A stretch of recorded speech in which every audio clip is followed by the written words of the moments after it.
Oh, I might get rid of this late show. This is not the late show. This is the late what show. Is this? This is the really late show.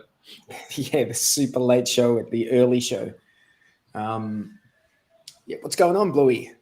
Hey man, yeah, I'm enjoying myself here in LA. Went to a Hex meetup the other day, which is really lovely. Nice, Met some Hexicans, more Hexicans, and we all hung out in this beautiful little kind of restaurant bar kind of thing in LA in Santa Monica, and yeah, I'm just kicking back at a Hexican's place. There was a Hexican I met in Vegas. He went off to the other side of the country, and so I'm just staying in his place for a week or two.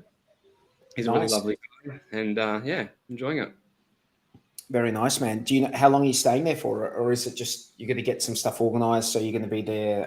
Yeah, I'm just waiting for I'm waiting for a US passport to be sent to me, a new one, and then I've got to apply for an Australian passport, and so I've been having a lot of difficulties with getting bank accounts here, so yeah, so I've got a few things to organize first. I'll probably be here for another week or two, I think. Bank accounts are always hard because they do want like proof of address, and they want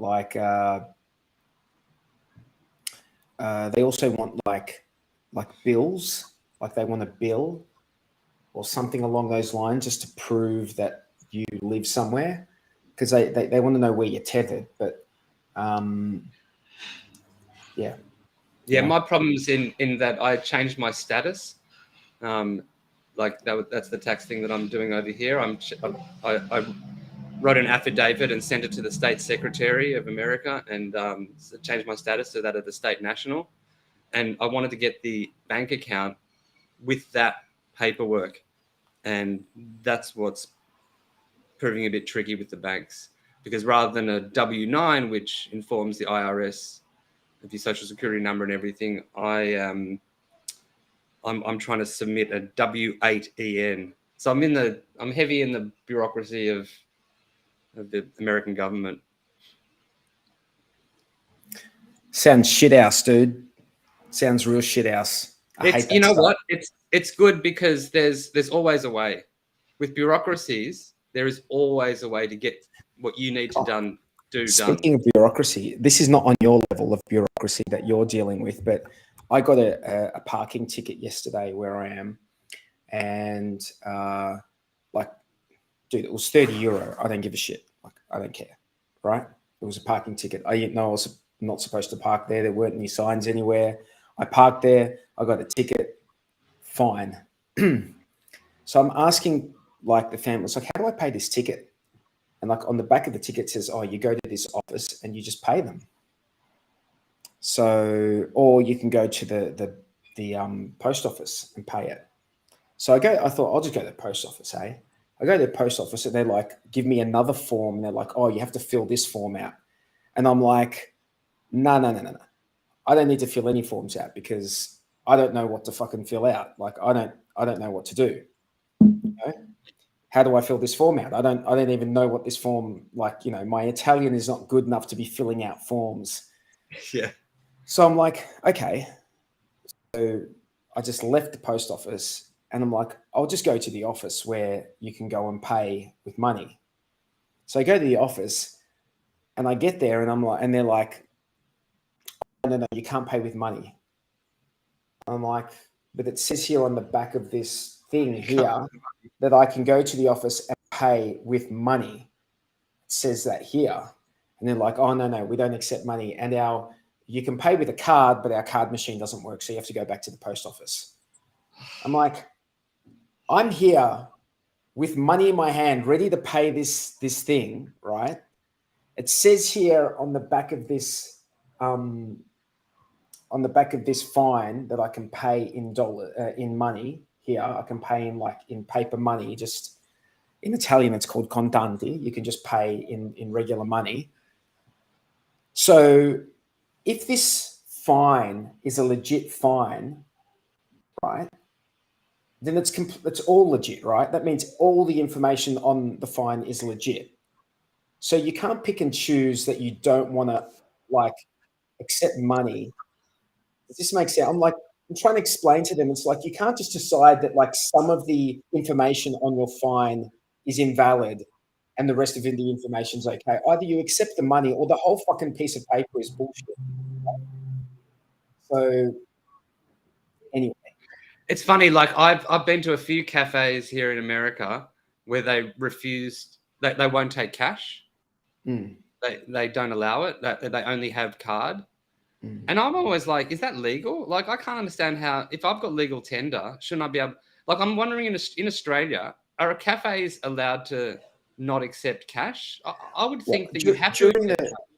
During the, you know, that period of time when everyone was all scared and shit, and you were just like, you know, floating around northern Queensland in Melbourne, that was about the time when I was having a kid. And in the hospital, they wouldn't accept, like, I went to buy coffee and I ordered the coffee and they're like, oh, no, we don't accept cash. I'm like, well, I only have cash. So luckily there was someone behind me in line who's like, I'll accept your cash and you can pay, like, I'll pay for your coffee and you can just give me cash. So, but anyway, I'll tell you what happened with this thing. I ended up telling the guy, like, because in this office, that's where the people who give out the fines, that's where they've got their office there. And I went to that office to pay this fine.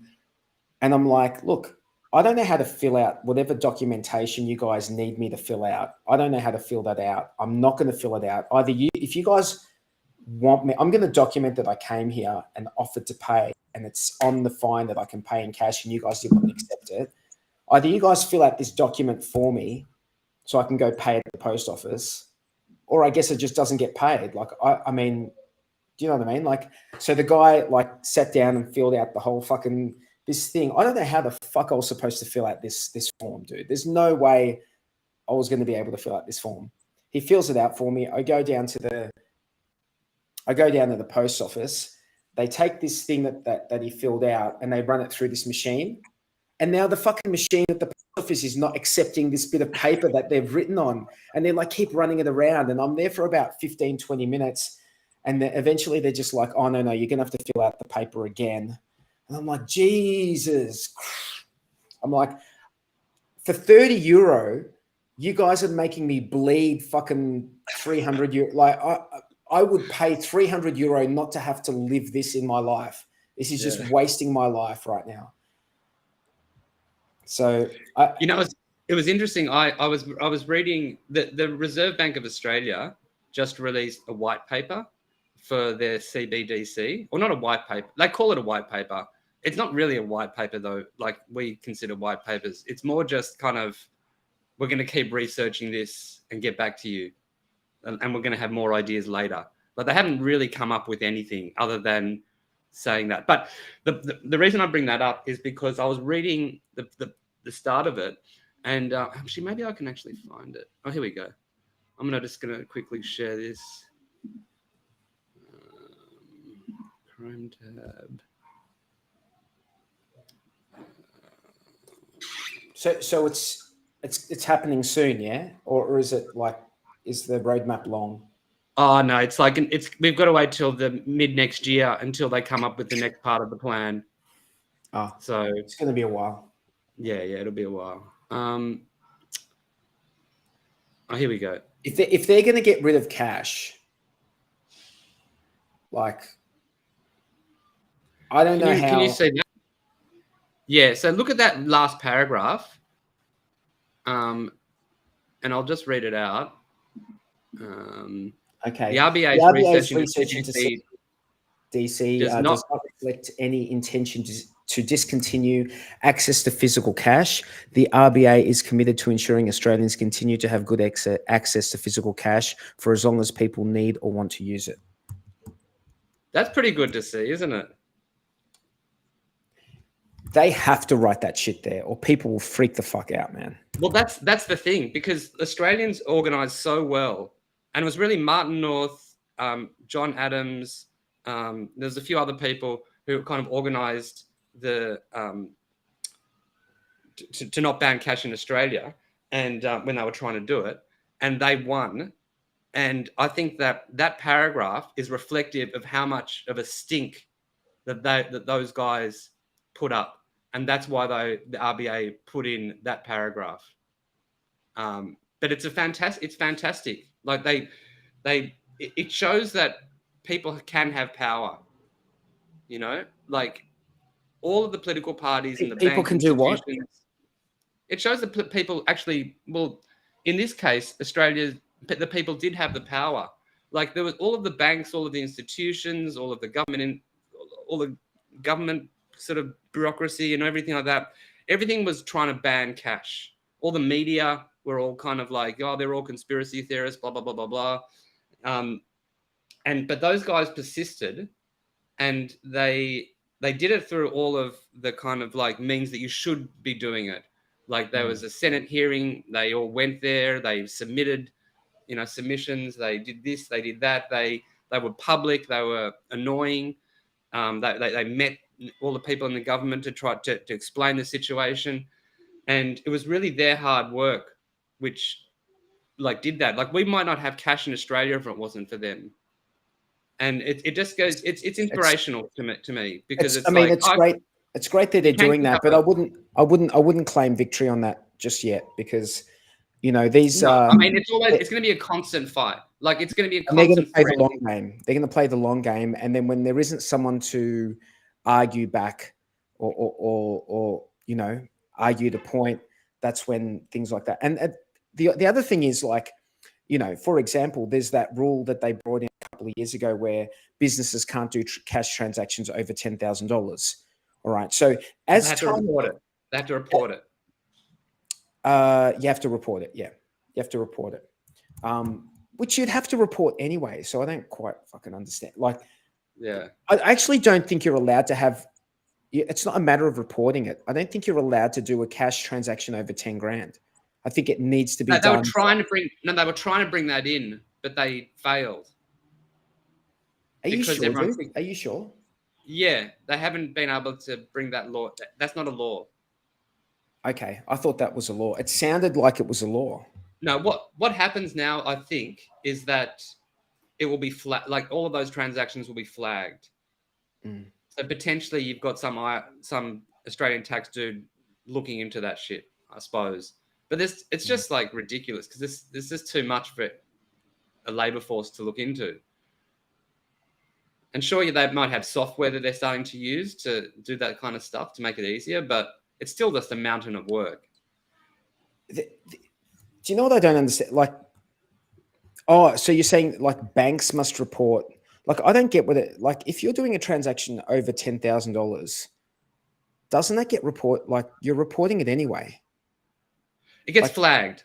It gets flagged. No, but it's getting reported. Like it's reported. Reported just means it's getting flagged, and ASIC has that information. And ASIC is the Australian. If it's a cash transaction, they're going to flag it. Actually, you know what? I thought they were flagging all transactions over $10,000. I'm not sure, to be honest. Dude, 10 grand is. I mean, look, 10 grand is a lot of money in Australia. 10 grand is not that much money. No, it's only like 7.5 or 7 grand US, eh? Yeah, like yeah, it's not that much money. I mean, when you consider that, for rent, like it's pretty easy to be paying like 3 or 4 grand's rent a month in Australia. That's not crazy rent to be paying, in a capital city, in the suburbs. Like, 30 to 40 to 50 grand a year in rent is not crazy, right? So yeah, I don't know, man. I don't know. Anyway, we sort of have gone on a bit of a tangent. The reason we wanted to jump on this stream is because we want to talk about Maximus, and we sort of touched on this in the Hex Late Show stream. Maximus are creating another sort, I guess it's a contract or another pool for. That's a contract and a pool. It's going to be a contract. It's going to be for the HSI auctions. Now, we don't know a whole lot because it hasn't been finalized and they're still developing it. So it's going to be interesting to just see what you think about that, because Bluey, you're probably in our crew, you're the most knowledgeable on the Hedron ICOSA side. So to hear your perspective is that's why I put the stream together. Yeah. Look, I think it's a fantastic idea. I think it's a better idea than the perpetuals, actually. So what they're going to do is people can submit Hedron. They redeem for Hedron called 1-for-1, this thing called Poly. Yep. So that's going to basically pull a whole lot of Hedron together. And then there are going to be executors.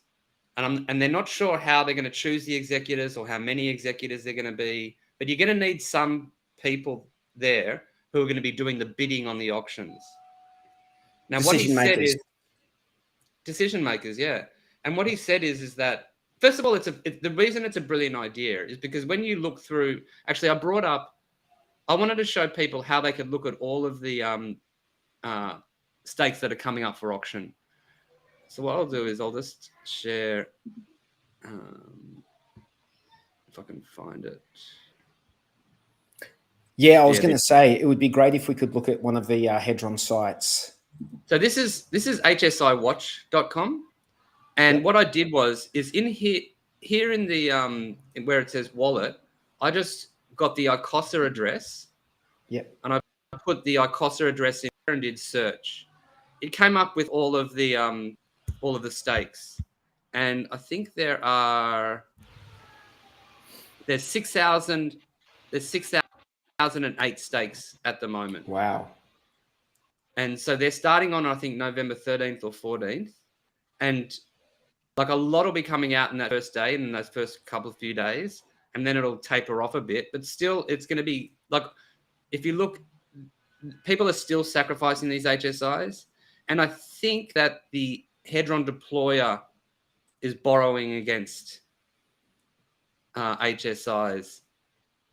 I'm not exactly sure if that's the contract or if that's the actual deployer. So basically, there's going to be lots of these fed into the auction. Now, if you go and click this little thing over here, this little button here, what's going to come up is you see these little numbers here. That's the launch bonus. That's ones with a launch bonus. We're probably, I can't really see that very well. Let me. It's a really small number. It's right in the middle. Yeah. Can you see my cursor on the page? Yeah, I can see what you're indicating to, but there's not that many. There's not many with launch bonuses. Well, there's quite a few though. There's 6,000. So if you go down here, that you do see a whole lot of them. So I think those ones. That's a lot of Hedron. That's a lot of hex and a lot of Hedron. Do we know how much hex that represents? How much hex? Well, it's 60,000 T shares, I think.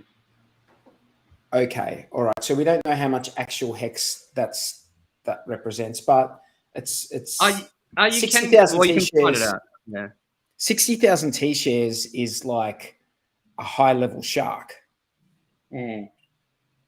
So the interesting thing that they're going to be doing as well is if you look, if I go back to here and I look at how much hex these hold, and so here's one with 10.4 million hex in it, right? Wow. So that's going to go for a huge amount of money, right? And so the beautiful thing is that as people pull of all of their Hedron, they're going to be able to bid for these ones.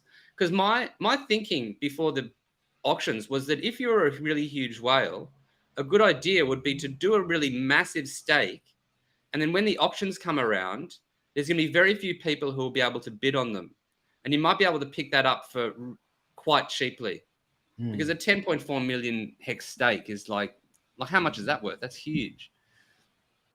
And in Hedron, so there's a whole bunch of these, and that are very, very difficult for the average user. Well, the average user can't bid on them; they're just too expensive. So pooling all of our money together is a fantastic idea, because they're going to be able to bid on these ones, these big ones. I think there's more of a likelihood that they're going to get a discount on the really big ones Well, I was watching Who would they be bidding against? Like, who is the? Well, other people trying to Will buy the them. SA be bidding? Will the SA be bidding, in your opinion? I don't think so. They could, but I don't think they will, because if they want to burn Hedron, they've got the proof of burn function they can use. Right. I think that they'll just like let people buy these and let those people burn all of that Hedron. That's so interesting, dude. It's like, it is interesting, isn't it? Because this could go on for a while. So these poly that you get for this, so you're gonna like have a whole lot of Hedron, get these executors to bid on these stakes. Hopefully you win some of these stakes, and then it's just like the Maximus, token, where you basically can redeem at any moment, and there's probably going to be premiums and discounts on them. Yeah. So the interesting thing is most of these are 555s. Like, a lot of these guys were done for the max length. So it is very much like a Maximus in that respect, because if you want to redeem that Maximus, you are going to be waiting the 5555, and if you want to, I guess they have to, like, the devil's in the detail. Like, how are they going to manage? How are they going to distribute and manage things? And I guess ultimately it comes. Well, that's the contract. That's the easy part. That's the contract. That's not hard. The hard. How many? The poly, one poly will represent a percentage of the share of what comes out of that pool. Yeah. But if they come out at different time, like, I guess that every poly will get that percentage of every HSI that ends at the end of that 5555 time frame. That will be a fixed. That's a really good percentage. question, though. That's a good question you brought up. So, what happens if you have this poly, and after year 5, there's an HSI stake that comes up, and people end it, and they mint the Hedron and mint the Hex? So, does that just sit there and for 10 years, or does that get distributed to the poly holders? Because it sounds like it would get. It's all coming out at the same time. Yeah, but with poly, it's all coming out different times potentially. You would think it needs to get distributed. You would think that, like, if it gets done, because there is that element of interaction. Like, you said executors, they're being executors. Well, if you've got executors to bid on things, then you can also have executors to run a function that will, end the HSI and then distribute it, like a distribution function that will distribute it based on the number of poly tokens that are in existence, and then divide it as a function of the percentage of poly that you hold. Yeah, the 1 weak link with all of this stuff, and including the perpetuals and Maxi for that matter. Well, Maxi's, is that who runs the end staking? It's like with Maxi, it's just kind of like, well, either we all pull it together, or somebody big just pays. But with all of these perpetuals, they all need to have end stakes run. Can I ask, what's the HSI Watch website link? I'll just type it in the chat. HSIWatch.com.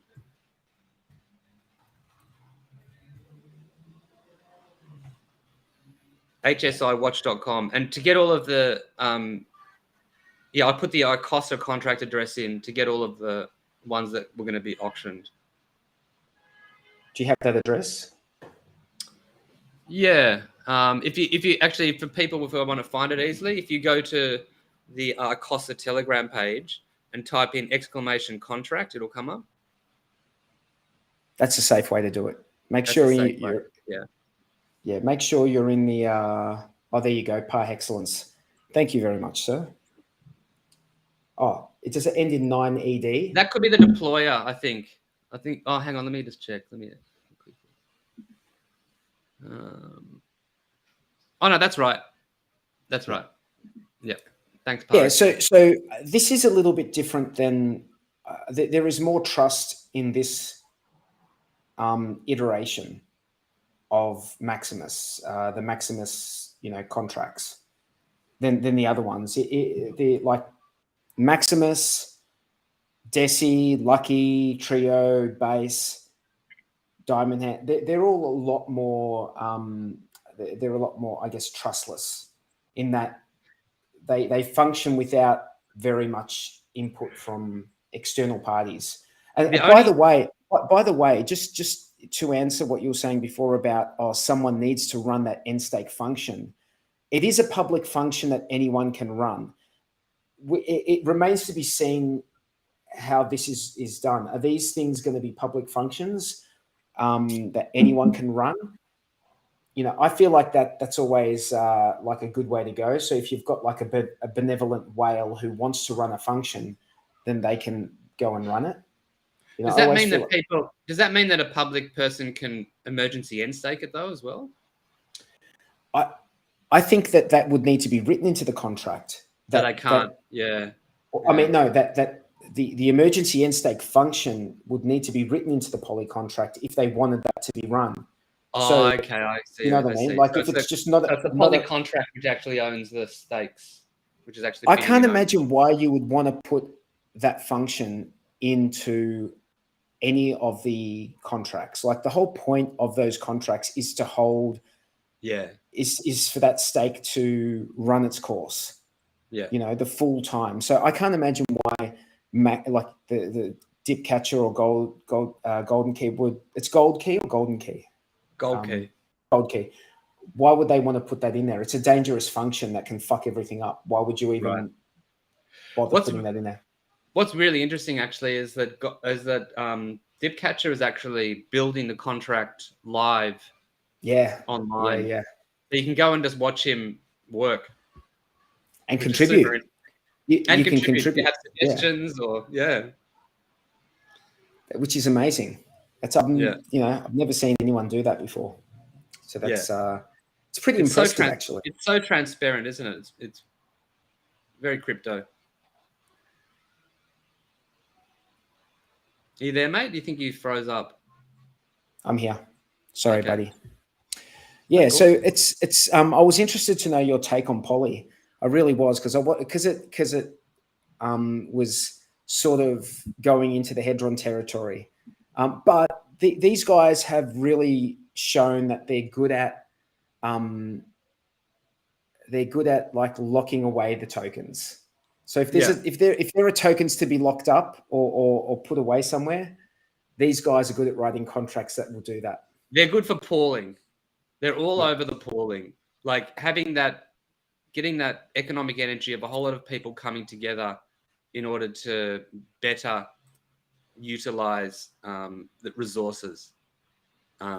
It's a simple idea, but it's like effective.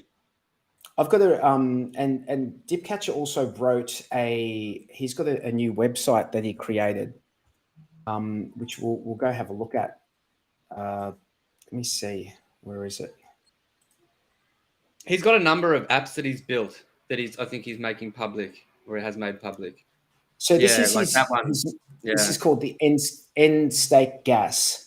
So you sort of put in, like, let's just say put a 5555 day stake length. We'll put the gas at 50, which is high at the moment, but we've seen it as high as like 200 or 300 or 400, haven't we? Yeah, I mean, you avoid it when it's that much. That's a peak. That's really high. That's that's bull market type Gwei prices. But like, I think in the last like couple of months, it's been like around the 10, 10 to 12. Yeah, you can even get a 5 or 6. And then the ETH gas, if we put gas at all, the ETH price at all-time highs,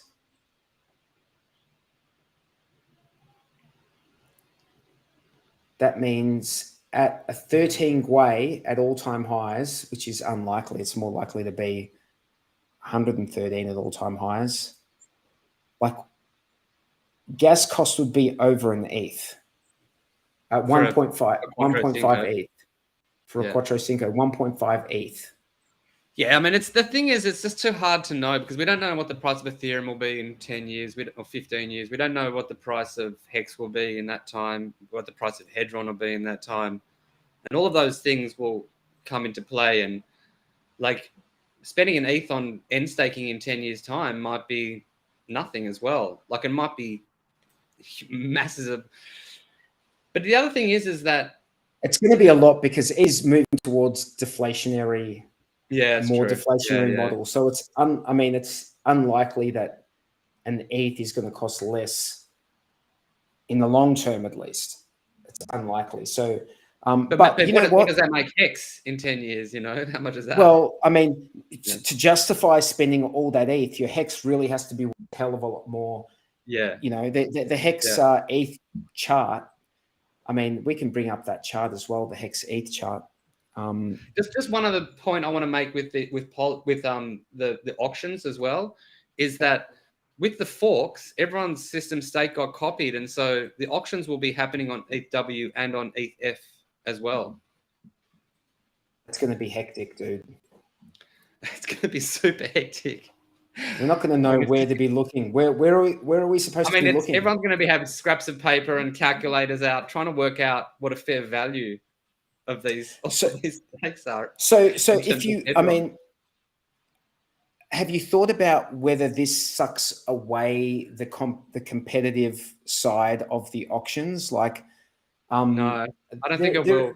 Do you think people like me personally, dude? I've got to be honest with you. The poly's looking interesting to me, just because I don't like. There's so much going on. I don't know, like. Do you know what I mean? Like, I just how to play it. It's really. Where do you divide your attention? Where do you divide your attention?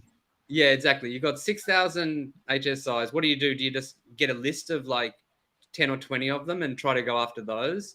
And if you do go after those, you're probably going to be picking the ones that everyone is going to be wanting to go after. And so that it becomes like, what kind of strategy do you use? Like one strategy might be you start off with the 10% of what it's worth bid. Or maybe you just start off just paying off that's a few dollars to pay off the actual thing, and maybe you get lucky and just pick it up for a few dollars. But let's say you decide to put 10% of what it's worth. Or then if someone overbids you, do you put a third of what it's worth? Or then like how do you kind of like, and when do you stop bidding? But I think the really brilliant thing is I think that this pooling is going to really go after those big stakes because they're the most efficient in terms of, you know, like when we do end them, you know, the cost effectiveness of ending them and all of that kind of stuff. So I think that they'll go after the really, really big stakes, but there's still a whole ton of smaller stakes that people can bid for. Like just under 6,000 of them. Yeah. So let's say there's, you know, 5,500 of them or even more that are, you know, around a T-share under. The other thing is that I think people are going to get bargains, dude. I don't think people I think there's going to be bargains. No, I think people are going to get bargains. Yeah, for sure. I think there are going to, not all of them, but I think there are going to be some bargains because there's a lot of stakes. That's 6,000 stakes for people to bid on. You know, for there to be competition on every single one of those stakes, to me seems like a lot of activity that, I could be wrong. You know, maybe all that activity is going to be there, but I don't know, man. I don't know. And it's really interesting in a tactical sense as well, because you could say to yourself, okay, let's say I've got some liquid Hedron, and I know these auctions are coming up in a month and a half. You would think that the price of Hedron is going to rise heading into those auctions. So you could just play it that you wait for the price to pump and then sell it. Or because when those auctions happen, there's going to be, because so much Hedron is being burnt, there's going to be a massive amount of ICOSA coming out as pool payments because they're based on how much Hedron is burnt. So you could just play it not by actually bidding for any of these HSIs. You could just play it of collecting Hedron and ICOSA, staking the ICOSA, and selling some of the Hedron as it pumps. But the thing is that they're just so enticing having, you know, winning these stakes because of all the Hedron you can mint from them. You know, can I make an observation that is just coming to mind right now. I think it really is going to depend on where you're at, like in your hex journey. So there might be, you know, people out there who don't feel like they need more stakes, right? They just don't feel like they need more stakes. But there's going to be plenty of people out there who know they haven't got enough stakes and need those stakes. And I think those people are going to be the ones that, you know, are going to be more interested in bidding on these HSIs. And look, I think if you want more stakes, more hex stakes, it's a good idea to keep your eye on that auction, because you might get yourself bargain. Like I reckon people are going to get bargains. You know, get your hedron ready, because you might get a bargain. You might get a bargain, but be prepared for, if the hedron price pumps, there might be some people out there who sell their hedron and sell that price down. So, you know, you sort of want to take a balanced approach to acquiring your hedron. You don't know what's going to happen. You don't know if the price of hedron is going to skyrocket or dump. Be careful. You know, don't commit too hard. You know, either way. I mean, it looks like it's on the move up at the moment. Yeah. So while we're talking, maybe because of that news of Poly, it could, yeah. And I mean that is very bullish for these HSI auctions. Yeah. You know, all of a sudden you've got a big player that's emerging right there. So just with this chart, this is the Ethereum hex chart, and I've just referred to this chart on a continual basis over the last 2 to 3 years. I don't know how much lower the hex ETH pair can go.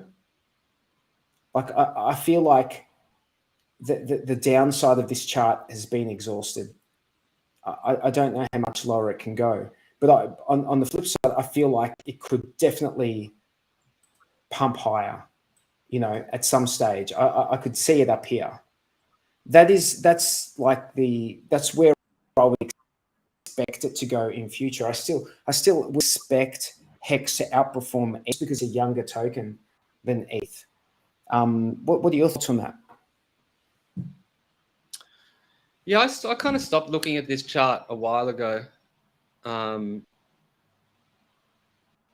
don't know. Like, I mean, it's because when you're comparing like pairs which have other pairs, it's kind of hard to see what value this pair has. Like, well, it's apart from, I guess, USDC, it's going to be the main trading pair.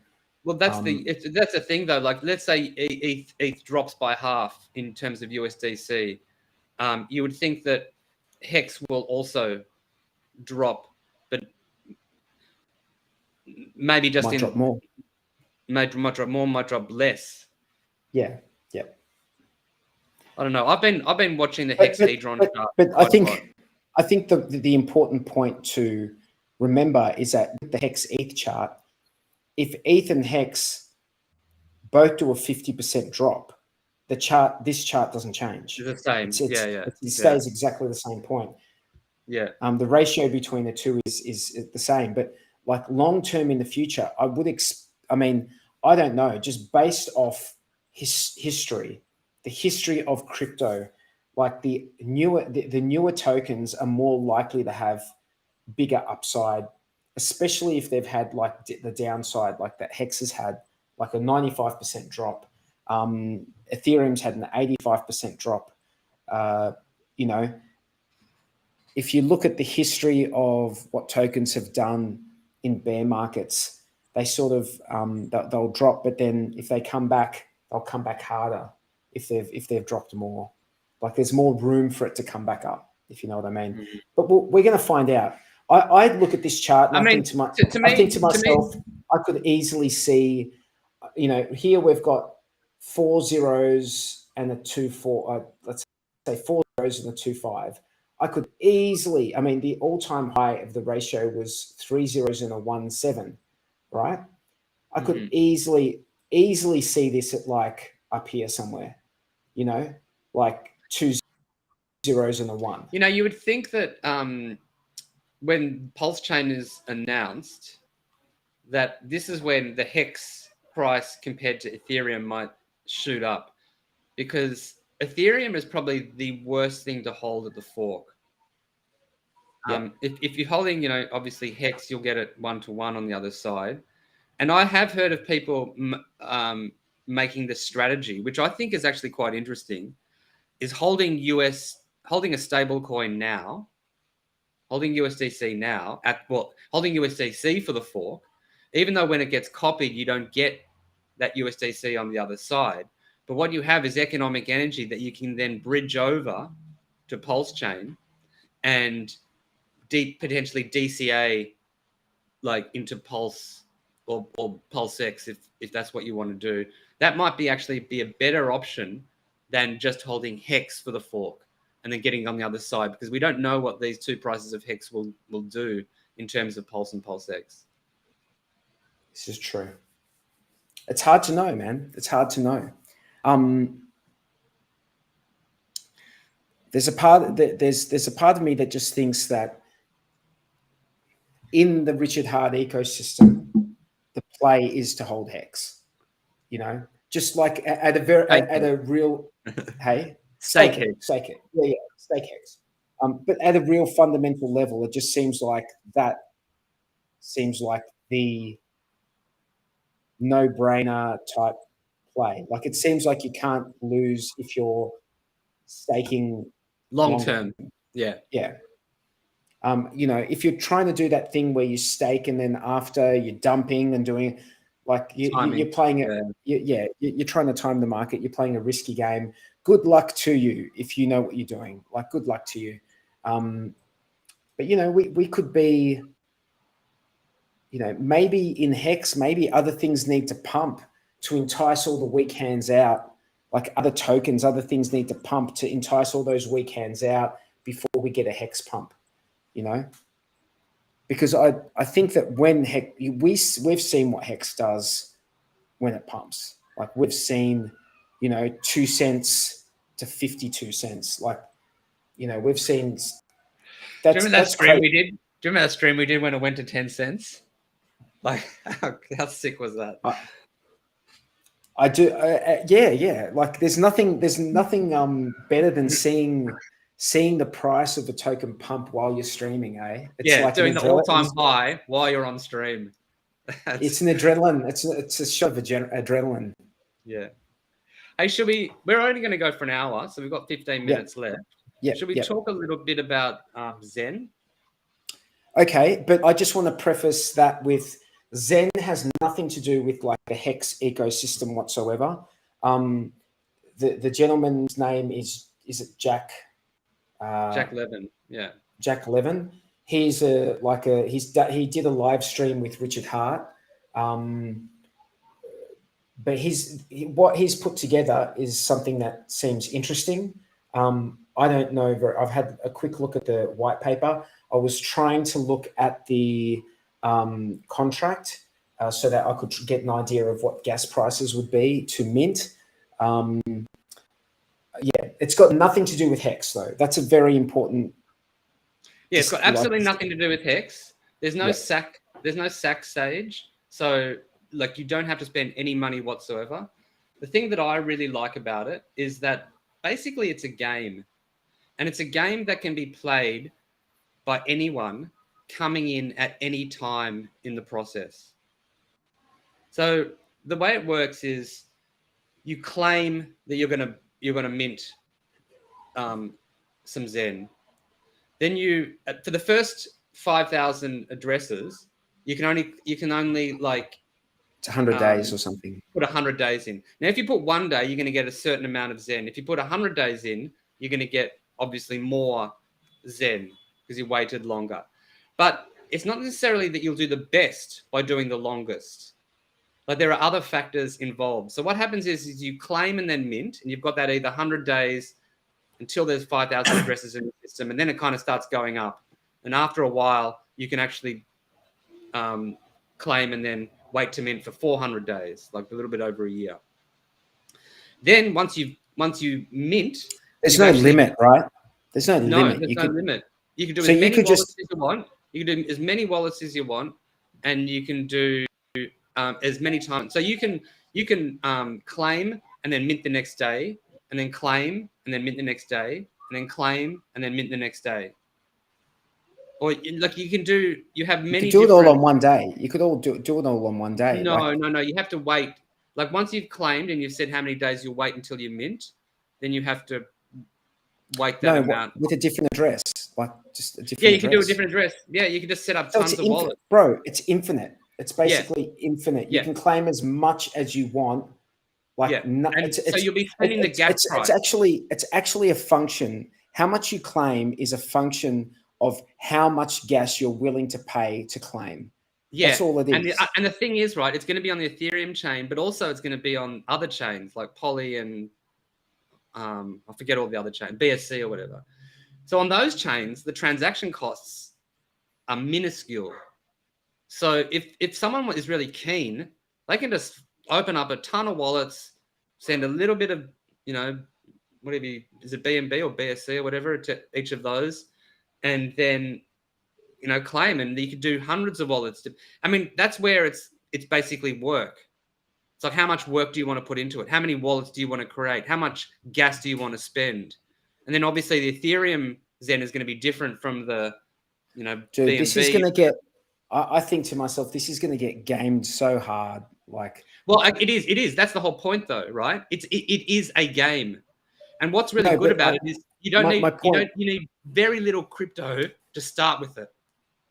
Very, very little. I guess my point is that there are going to be people who know how to send ETH to multiple addresses very, very, like, do multi-sends. There are other people who don't know how to do multi-sends, right? And there are going to be people who know how to write contracts to run functions in a way that is in a way like, so it's sort of I guess it favors the more the dev types, because they're going to be able to automate shit in a way that the regular person like you and I can't. Well, Right? yes, So we can if we learn about it. Like, if it's not that hard to do a multi-send. Hey, like you could learn about it within like an hour or two. You could probably learn about a multi-send in about 5 minutes, dude. It's not like, so it's about how much people want to like put the effort in to learn how to do those things. Yeah. And that's why I like it, because it's like, okay, I'm imagining someone coming in. I'm imagining even a young kid coming into this in 3 years' time, and they worked out that they can, through this little game of working out that they can claim and then they can mint. And then what I didn't talk was that after you've minted it, you can stake that and earn interest on it. And so, there's going to be such a small amount at the start, and it's just going to like grow and grow and grow. And so there's going to be certain people who try to get it really early and then try to put liquidity providing. There's going to be other people who don't want to do all the work to make all of these addresses. They're just going to want to go to the market and just buy $100 of it or whatever and not have to do all the work. There's going to be other people, like especially young kids just coming into the space. I could see young kids just going hard on this and trying to game it big time. And I think it's a fantastic, because that's their participation. That's what it is. It's proof of participation. And like, I could see it catching on in like with kids coming into crypto, because it's such a low barrier of entry. I feel like the OA would be really good with the OA in Hex has got like a way of doing running shitloads of functions on different addresses to, like, start stake, end stake, like really, really quickly for like fucking hundreds, maybe even thousands of addresses. So I feel like the tooling to do that stuff, the OA has the tooling to do that stuff in a big way if it wanted to. But that's it's tooling that we don't have. They're experts at blockchain, so they know all of that sort of stuff. And people who can build, like I foresee people building contracts to make the the claiming and the minting, maybe even the staking automated. Like you said, why not? And, you know, like there's definitely I'm not- multi-send contracts. I've used multi-send contracts. That's not a big deal, the multi-send. It's the other stuff that would be interesting, like multiple different addresses, like, you know, running function, like the same function, like let's say, for example, the claim function, I want to run it on 100 addresses. So you'd have to, like, is there a quicker way to authorize all that stuff? I mean, this is the innovative space. So people are going to work it out. People are going to work out ways to do all of that stuff and more. Yeah. Yeah. You would think that if you're using a hardware wallet, that shit's going to be tough. But if you've got like your private keys, like on a general purpose computer, if you have to go through every single thing and click through every single transaction, that shit's going to be tough. But if you've got like if you're like a dev who's got like their private keys on their general purpose like laptop, which they can, like, you know, there'll be tooling for them to do stuff that we don't know about. Yeah, I thought there would. I mean, I thought there would be tooling to set up a ton of new addresses, each with a specific seed phrase to it, but that's all stored in the. Why would you want a separate seed phrase for each address? Just more security, I suppose. Or a passphrase for each. I don't know. Like, I mean, a passphrase takes ages to change. More pain in the ass than anything else. There's a lot of. Yeah. Like if you've got, like, you're going to have there's a separate private key for every address anyway. You know, so. Unless you use the different addresses from the same private key. Yeah. From the same seed phrase, you know, you can generate those infinite number of addresses with their own private keys. Or no, but what I'm saying is, like, each seed phrase is going to have a whole stack of addresses that it can access. So you could just like you only need one seed phrase. You can just set up a ton of addresses. Just infinite, like, basically, you know.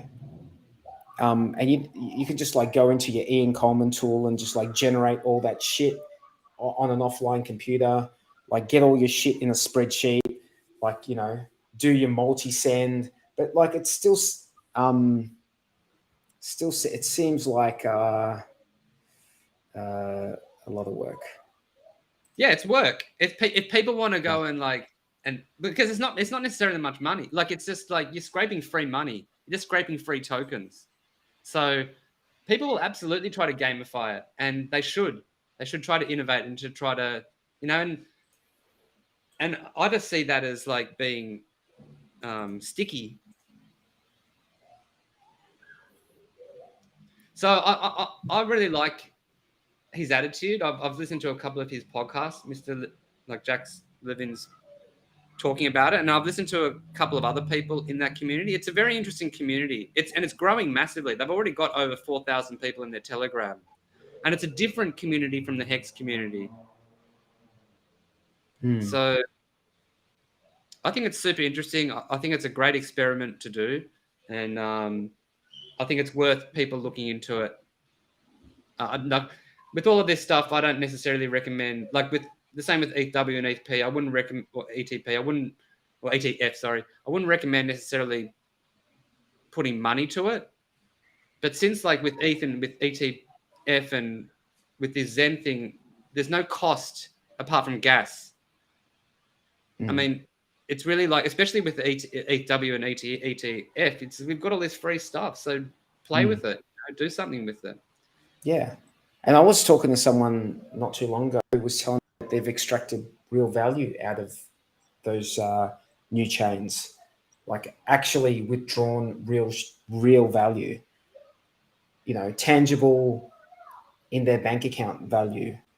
Not that the crypto isn't, but it just goes to show you how quickly things move in this space, like from nothing, you know, a fork, and people are able to withdraw, you know, into their bank account with dollars. So, yeah, it's crazy. I'm still gobsmacked by the way this ecosystem works and how quickly things move. incredible. You like you don't even have to wait a week for something full on to happen. I've given up. I can't keep up, dude. Like, I don't know about you. I can't keep up with it. I've noticed, like, I just cannot keep up with it. And, you know, it's tough because there's always something new, which if you want to get deep into it, it's probably going to mean real dollars for you.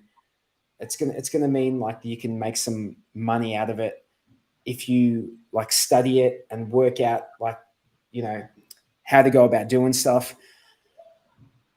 I mean, you know, you can't claim your staker, you can't claim your safe tokens in your staker app unless you know how to connect up to the Gnosis Safe dApp. You know, so that's also what's exciting about this space in general, is that it makes you learn. It makes you learn. Like, you have to learn, and if you don't learn, well, you get left behind. You miss out on some of the opportunities. And look, some of the opportunities are not a big deal, even if you miss out on them. They're not, but some of them are a big deal. Like, some of the opportunities really are a big deal, and you know, it's exciting. It really is an exciting thing to be a part of. And you know, we sort of both came into it. I think you were in crypto a little bit before me, but we both sort of have come into it around the same time. Like, you know, that I came into it in 2007, the end of 2017. I think you were there a little bit earlier than me. But it's just been a non-stop learning curve since day one, non-stop. And yeah, I mean, Hex was really when I felt I went to university, though. I felt like the bit before was just high school. Yeah, that's fair enough. Yeah, that is true. Hey, I've just got one. We were just going to go for an hour, and an hour's up. I've just got one more question I'd like to hear your thoughts on. Maybe. Yep. What we saw with the ETH and the ETF was that very, very quickly the Uni V3 pools worked. Right? So all of the liquidity was still there. And people could add or subtract liquidity pretty much nearly instantaneously after Alex. Why wouldn't it have worked? Why wouldn't they have worked? Well, I'm just thinking in terms of PulseX and how he's not going to have he's going to have this PulseX. And, it's different. And all of these bots are going to go attack the V2 pools, right? Yeah. So all the it's V3 a different situation though. Yeah, absolutely. That's why I want to pick your brains about it. So there's you've got all these. Let's say Pulse launches, PulseX comes up, but we also have V3 pools. On the V3 pools, as a liquidity provider, you get a way better deal than V2 pools. You get more of a percentage because PulseX is going to be less rewards for the liquidity V3 is not going to work with V3 won't be unless it's the time, because I guess the difference in what we're talking about here is with ETHW and ETH Fair, what we're talking about is the Uniswap contracts, right? Yeah. Is that what we're talking about? So exactly. it wasn't, they weren't new contracts deployed like will be the case on Pulse Chain with PulseX. That's going to be a redeployment. Yeah, but it's an important distinction because on one hand, you've got the original contracts, right? They are the original contracts that have been forked, right? Whereas with this one, they are forking the code and redeploying, right? So there's a distinction there that needs to be. Yeah, but they're still going to those Uni V3 pools in the original form are still going to be copied over. And they're going to get, and the fixer bot will go into them. No, the fixer bot's not going to go into the V3 pools. I don't think. Why not? Why? Because it doesn't work. It only works with when it has double-sided liquidity. The fixer bot. How do we know that? Because think about it. Let's say you have only one side of USDC in there. So you're telling me that the fixer bot is going to come in and is just going to buy all of that USDC. It's not re. No, it's not going to touch USDC. No. So even if there's an ETH pool, like let's say you had one-sided ETH hex, and you only got hex in there, right? So then you're saying the fixer bot's going to come in, buy up all of that hex until it makes the right. I don't see how it can adjust the ratios when you've got one-sided liquidity. You can still adjust the ratio because you can still adjust it. It's just they're not. You can adjust the ratios, but you can't do it in a clear way. Like you have to work it out how much you do, and then it's going to change with each like position. It might do. It might do. I don't know. I have to say, I've got no idea. Which is not. That. See, my thinking is that all of these V3 pools are going to be copied over, and people are going to be able to access them very quickly because that's what happened on ETHW and ETF, right? If that's the case, it's not a big problem. All it means is that PulseX liquidity pools are going to be in competition with Uni V3 liquidity pools. Par Excellence has said, I think RH said that they got an AMM fixer bot to work on the Uniswap version 3 pools. Oh, okay. I don't know how they're gonna. Okay, I didn't realize that. I didn't hear that, and I don't see how he can do it. I always thought he was just going to avoid the Uni V3 pools, and then now people are talking about because it's becoming so close. Like the license comes up in I don't know April or something next year, so then maybe you just build out a well, I suppose if you can have Uni V3, you can also have PulseX V2 and just have one-sided liquidity in that for when the license is up. Yeah, I don't know, dude. I don't know that when it comes to that licensing side, I had heard that there's a 2-year wait on using. Yeah, but that's up in April. That 2 years is up in April. Yeah. Which is not that far away. Not that far away. I mean, we're October, November, December, January, February, March. So we're 6 months away. I haven't heard shit about Pulse Chain. I'd be very surprised if Pulse Chain launches before Christmas. I'd be extremely surprised. Really? You know? I wouldn't be surprised if it was launched at any point because I don't think I think nobody really knows how close they are, and if they were that ready in May of this year, I wouldn't be surprised if it could launch at any moment. Like I mean, if you're better psychologically thinking it's gonna come next year sometime, and then you'll be pleasantly surprised if it comes sooner. Maybe that's a good way to play it. I like playing those games with myself, man. I do that all the time, just so I don't get disappointed. I'm like, it's going to be 2023. I got to say that if 2 years passes, I'm going to be disappointed. Like I'm going to be like, 2 years is a long time. I'm going to start like thinking and saying all the things that I've been chastising others for saying and thinking over the last couple of years. Like it's like, isn't this shit like red? Just fucking launch it. You know, I'll be like, start thinking that way. Because do you know why? Because when it launches, then it's not like instantly everyone's fucking in the money. Like, dude, it might be 2 years before that shit settles down. So that's a 4-year turnaround. You know what I mean? Yeah. That's a 4 fucking year turnaround, bro. That's a long friggin' time. Yeah. That's a long time in crypto. Yeah.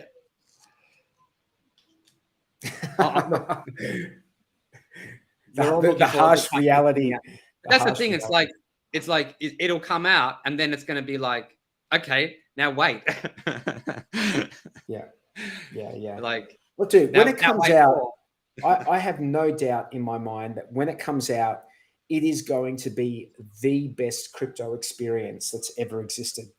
I'm not joking. I think it will be the premium crypto experience. Like shit will work. Fucking better work. I think we have to wait for better wallets. No expectations. I'm just saying what I think and what I feel like, you know, if shit's getting built out and it's going to be to the same standard as Hex, then like I know there's no expectations from the work of others, right? But I feel like there's going to be but I feel like if I look at how Hex was built, I feel like the reason it's taking this long is because that same ethic is being brought to the Pulse chain, development. Which is, I'm happy to wait for that reason. Absolutely happy to wait for it to be a better product. Yeah. Unless it goes over 2 years. I mean, I'm not so patient anymore. And then I'm not so patient anymore. I mean, how long did Cardano take to? Bro, I don't want to compare myself to the shittiest of shit out there. I'm seriously, do you know what my issue is? I'll tell you what my issue is. It's like up until 2 years, I can legitimately say, hey, and I'm talking to the people who I onboarded into Pulse Chain, right? Who sacrificed into Pulse Chain and haven't, gave away their money, sacrificed into Pulse Chain 2 years, like a year and whatever ago. After up to a year and 9 months, a year and 10 months, I can be like, come on, man, it's been like a year and a bit. Like, these things take time. Once it clicks over 2 years, dude, that is a very, very difficult justification that you've got to be making to these people. It's just like, motherfucker got me to sacrifice into something, and I followed your what you said, and now you motherfucker, like, you know what I mean? Like that's look, it's something that I've been kind of like struggling with a little bit just recently, is that there's a couple of people that I onboarded into Hex and they got in at like 40 cents or something like that. So they're just down a heap. And they also, like, I sent them messages about the PLSD drop and about the about all the updates about what you can get for, this airdrop or whatever, blah, blah, blah.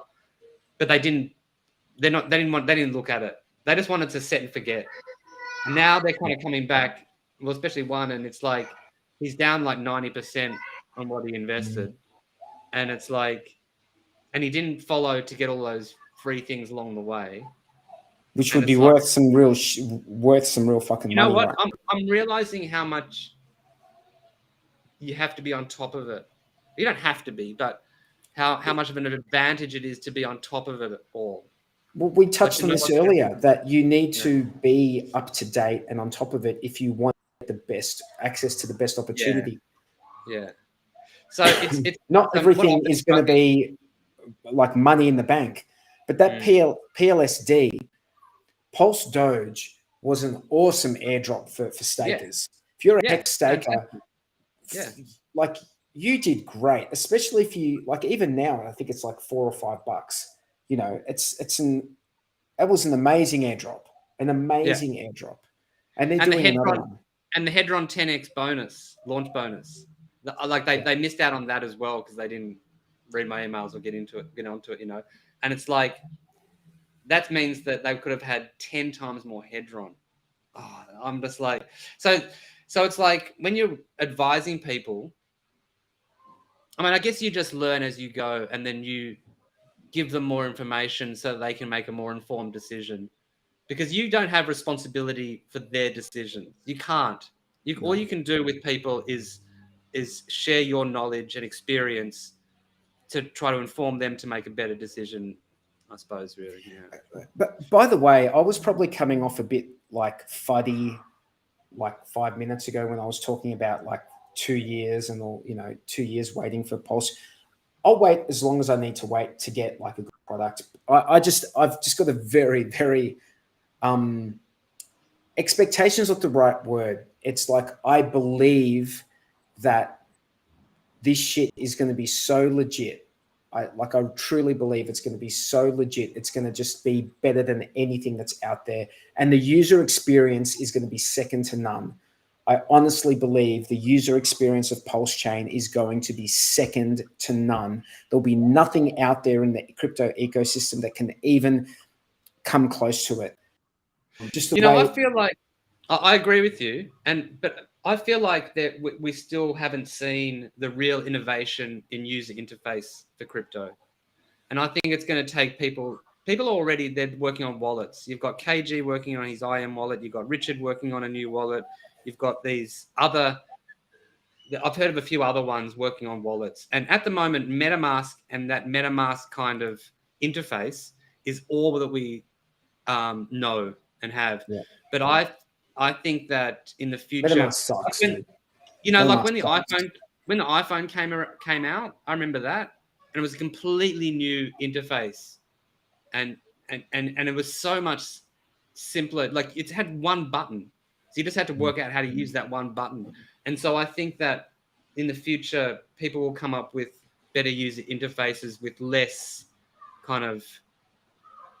So I don't know what they'll come up with, Dude, but like wallets. Yeah. Let me tell you what wallets need. Okay, this is fucking what wallets need. Immediately, please. This is what wallets need. You connect up your hardware wallet, right? It automatically scans all the addresses, finds all the addresses with tokens in them, and all those tokens are visible to you on a screen immediately in advance, and you can pick which ones you want to like add to. Or you can hide certain ones if you want to do that. Or you can hide them, but what you want is you want to plug it in, and you want that shit to just scan and just bring everything up. Not this shit where like you have to click to the next 5 addresses, and then you don't know what's fucking in those. You don't know what's in those addresses. Yeah, and swapping between addresses is a pain in the ass with a hardware wallet. There's so much room for like making that shit better. Yeah. So that it's just like a better user, you know. Yeah. And I'm hoping they do that. And I think it will. And I think we'll have cross-chain. People are talking about mixes, but like, you know, there's so many. I was talking to Jexter about this earlier today. There's so many options out there that even though from a regulatory perspective, there's been pressure and, you know, they're sort of trying to find the choke points.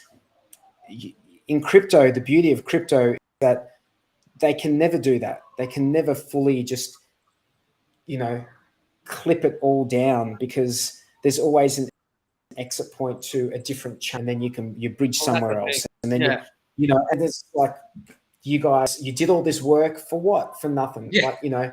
Yeah, like they're doing all this work to try to censor Tornado Cash, and it's like so easy to get around. Yeah. It's like, I mean, it's not easy to get around. They've been successful. No. They've been successful. They did it successfully. But okay, they executed upon their plan successfully. However, and they get to wave the flag of, yes, we shut down Tornado Cash, or we shut down, we're able to shut that down. We've got the ability to shut it down. USDC, or we're able to blacklist addresses or some shit like that, hey? Yeah, but it's just not a big issue if you can just go to a different chain. Yeah, that's what I mean. You know. And you get a new address. They get bridged to another chain, do whatever you need mixing, come back to somewhere completely new. Yeah, it's like the crypto space pivots too quickly. It pivots too quickly to ever be nailed down to the floor in that way. So yeah, man. Yeah, they're fighting a losing battle, but they're government, so they don't know that yet. It's funny. True. Hey, dude, it's been a good stream. We've been going for about an hour and 15 minutes. Yeah, that was cool. I look forward to you being in a better time zone for us streaming together. Yeah, you know, whenever that is. When that's gonna happen, but I agree. It's like, for me, like waking up at 4:30 or 5:30 in the morning is just like. Yeah, I understand. I'm sitting there just kind of still asleep. Anyway. No. I mean, it's not reasonable. It's not a reasonable thing to. It's not a reasonable thing. I don't expect you to do that, dude. No, but maybe I should just like take it on up to put on my own shows or something. I mean, I was thinking about that a while ago. I'm just not in a very stable because I'm traveling around so much and stuff like that. But like, yeah, we'll work out something. I think maybe I could come up with a show once a week for myself, and I just invite people on or some shit like that. I don't know. Someone's trying to listen to us and Jim Rat at the same time. We're going to make it really easy for you because we're about to. We'll cut it out. We'll let you. Yeah, I want to go listen to Jim Rat as well. Yep. All right, guys. Thanks a lot, Bluey. I appreciate it. Good talking to you about Poly and Zen and all the other stuff. For doing the extra stream for me, mate. I appreciate it. No worries, man. Anytime. Cheers to everyone in the chat. We'll see you next time. See you, everyone.